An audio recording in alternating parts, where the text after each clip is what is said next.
Okay, this is where we left off. We sent the front sheet metal out to get powder coated satin black. These are the inner fenders and the radiator support. We also did the horns. We got them returned. They look amazing. They're a satin black. These are the inner fender wells, and these are the factory inner fender wells that came with the car. Radiator support, the horn, the latches, even the battery box. With the fenders off, we went through the fenders, taking down the chips with a DA gun and some 180 grit.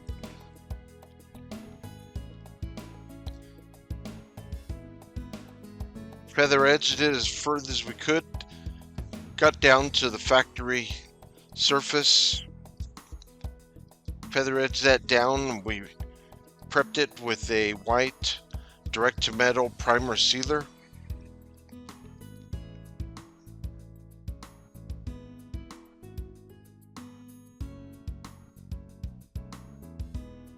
Over this direct to metal primer sealer, also did some glaze coat, a couple of areas.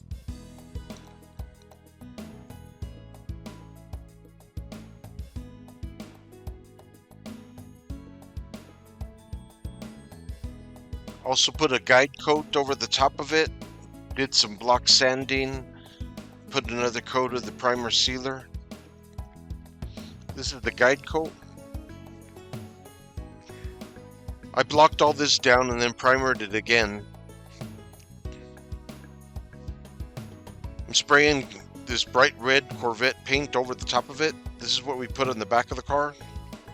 This is base coat, clear coat.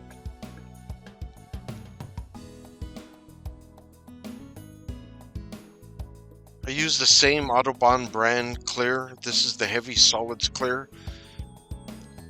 They used to call it the wet. It did go down pretty heavy and it does feel good. Started to reassemble the front end, the powder coated parts, radiator support with some new bushings and new hardware.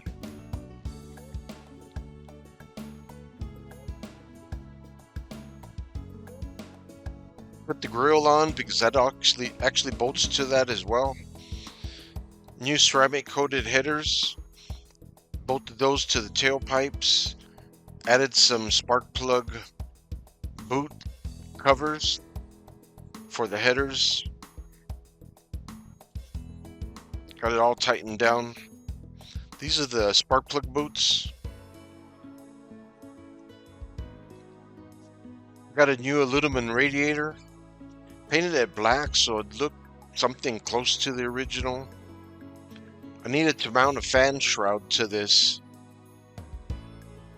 I have the factory fan shroud.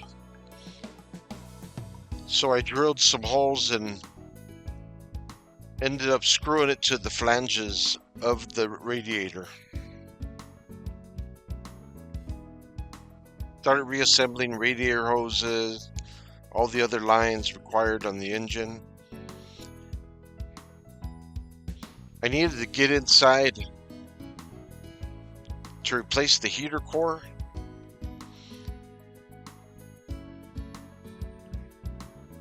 And also remove the heater core housing from the outside here. Took the housing, cleaned it up, repainted it. I'm going to put new seals on it before I mount it against the firewall again. This is the new seal for the motor. I did put the old motor back on. I'm going to paint it. It works good and it's quiet. The housing needed some repair, but getting it out from under the dash with the dash still in was quite difficult to get all of the bolts. I'm going to take the dash out before I reinstall this, but I need to remove it to get the heater core out and refurbish it. That was ugly. But look, there's my heater core. Not as easy as they said online. So I did get it out.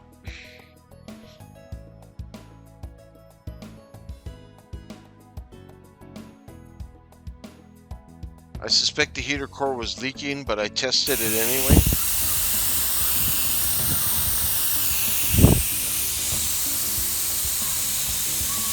It's leaking. I purchased a new heater core as well as some seals that go along with it for the installation. The housing was broken. One of the metal areas maybe had been cut, it looked like. I had to do some fiberglass repair to the housing itself. That was pretty simple. I used the foil tape as a base. Came out nice.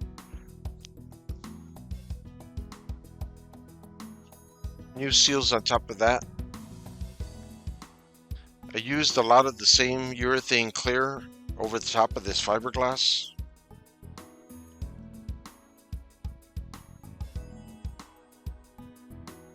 I had to weld this piece before I could put the heater core back in it.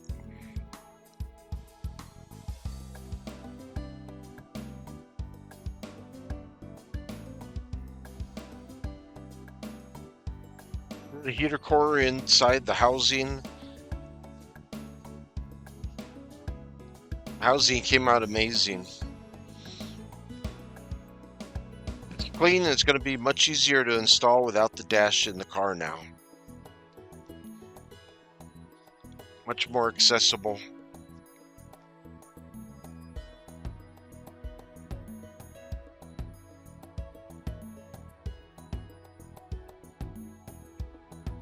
The heater core from the firewall. The housing will cover this part up. Put a new seal on the housing, and then I put some sealer over the top of that. Bolted it back to the firewall. Looks great, and it's sealed from the elements.